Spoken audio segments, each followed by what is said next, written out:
Hello guys, well, it's waiting for the kids this morning. So these are what's happening here in the school. Today is Tuesday and the kids are enjoying here. Actually, this is the one that the girl, Iglo, friends of AJ. I think they are a group of kids, football, Isaiah and AJ and the rest. So what I did yesterday was I brought a shovel and I helped the kids to have this because they really wanted to have a walkway like a wall of China going to the mountain there. So I brought the shovel yesterday and then I did this one here. Notice it because it's too wide. Going this way, going up. See?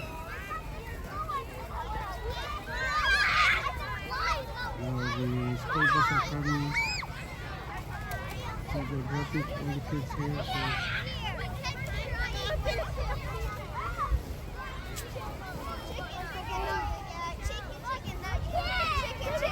So they're enjoying about it. Chicken nugget, yeah. Chicken nugget, yeah.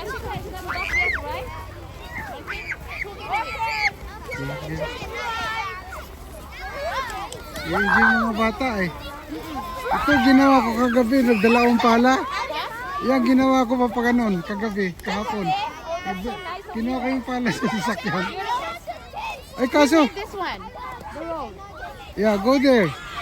That's wall of China going to the mountain. I never speak Chinese now. Ni hao ma. Great Wall of China. Go and walk there. That's a walkway. Here. Go, follow your mom. I'm the tour guide for today. I'm the tour guide for today. So right now,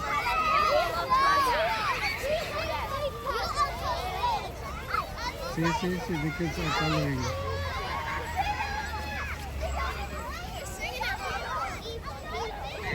Everybody are coming from this side.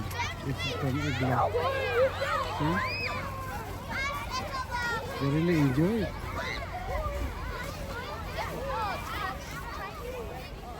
Other kids are there. I think they are now focusing on staying here because there are very few kids in the playground. See, this is the environment. And that's another school. This is Dr. Clark School. It's also elementary, but it's a public. And this River City, Our Lady of the Rivers Catholic School, and that is the hospital. And this is the highway. So I think the three school buses arrive and they left. So the kids are here now. Enjoy talaga mga bata.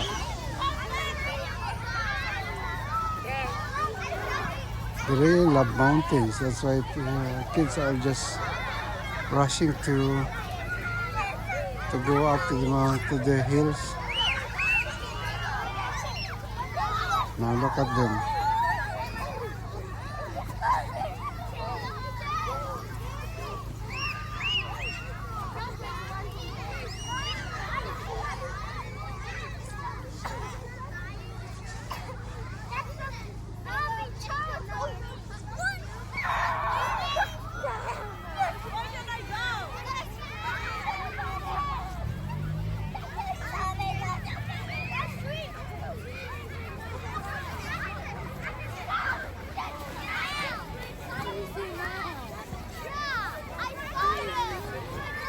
So today is back to normal. What I mean is because for the last 2 months there was a strike of students assistants. I think they were demanding from the government to increase their salary. But this time now, effective yesterday, so they are now back to normal. That's why all of them can assist the kids, especially in kindergarten and grade 1, because grade 1, I think they have minimum 5 teachers assistants to assist the kids. And for the kindergarten, we have 7 or 8. So this time now, those education assistants who are now there outside, they're going to assist the kids. They're enjoying this one. So now everybody are rushing, going to go online. Ano Papay, kamusta? Sabi niya, umiyak daw si Isaiah. Hindi ko na alam na yun ay tinapon. Oo, sabi niya, But this Peter, is, kasi inano ko nga book FT mo na ano ng mga bata na-enjoy na nila eh. Hey! Bibuilt na naman yan. Maganda, maraming na marami na ito. Mabubuhat na naman nila yan. Dami na naman tipak-tipak eh. Ayan bubuhatin yan na ang naman. gagawin nila sa recess. Di na naglalaro, nagbibuild. Okay na rin yun. Parang building team building.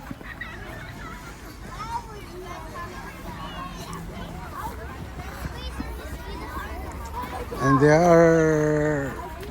everybody has to go inside, but they have to be called by line.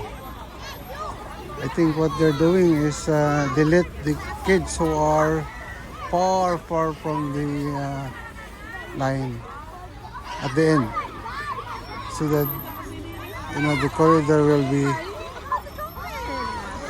free for the other kids, because the corridors here in the school are full of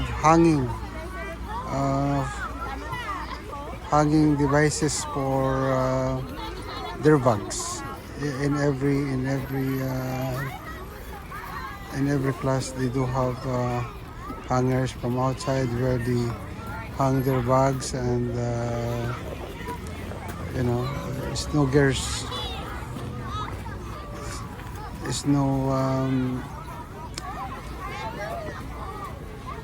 because they have another shoes inside the class, so they have an indoor shoes and they have also outdoor shoes.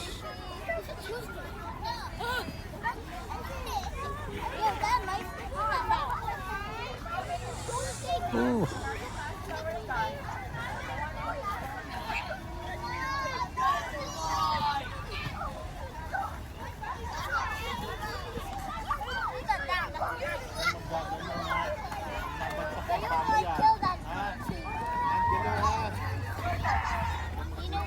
Yeah. Okay. Yan na, okay na sila. Okay. Ready to go. Okay guys, thank you for watching. We got to go and go to our car. Thank you. Bye for now.